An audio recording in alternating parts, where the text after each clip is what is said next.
patay kung ano ang mahalabo sa iyo. Karon, ang anak na babae sang hari nagkadto sa suba sa pagpaligo.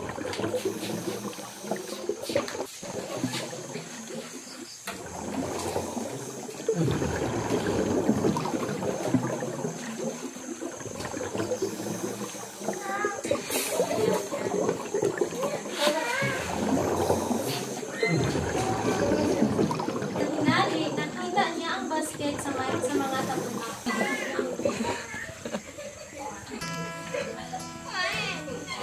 Din lalaki nga nag-ibig. Ako sa pagpangitan sa isa ka babae sa Hebreo nga nag-aatipan sini nga bata para sa iyo.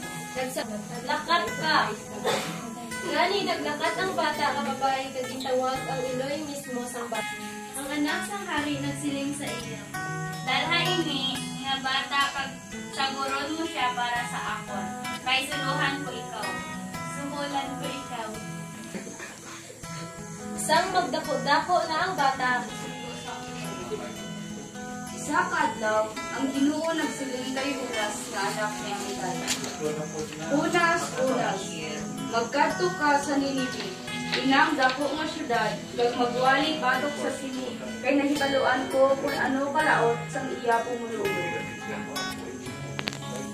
Is na mag-adto sa Ninive, nagkuha si Judas ang iyang gamit, kag nagsakay sa bangka pakadto sa Diyos.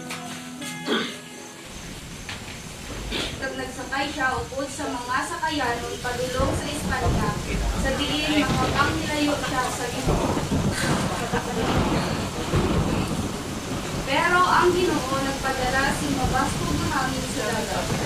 Dama gid kabastog ang bagyo sa bagay nga may kalalabuan nga mabuha ang ulinan. Gid ang mga sakayanon kadangkan sa tansa nagpangayo si tabang sa iya kaugalingon nga Dios. Kag dito nagtulog si Mahamud.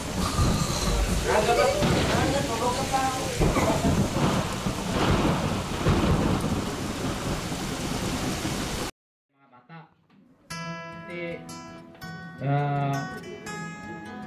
Mga alam gid ang Ginoo kay ibatang gid sang siguro ang kabuhi ni Moises para sa isig katawo man natin.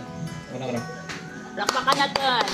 Paalam ang Ginoo kay giplanon ay ang katong plano na para kay Moses may gibatang tanan sa sapa para hindi tanapat yan kay kung hindi to ay kung nakuan kung why to nahitabo nga gibutang nga why gibutang si Moses sa suba napatay to si Moses kay tanan nga mga Hebreo nga bata ginapatay that time kung napatay to si Moses why di may maghari sa katong nga nasod which is nasakip ang mga kapwa na Hebreo, di ba ba? Nasakip ang kapwa na Hebreo. So, bali, kung napatay to si Moses sa bata pa lang tanaw, ay nahimo nga leader kag hari si Moses nga nagsagip sa mga kasitatawa.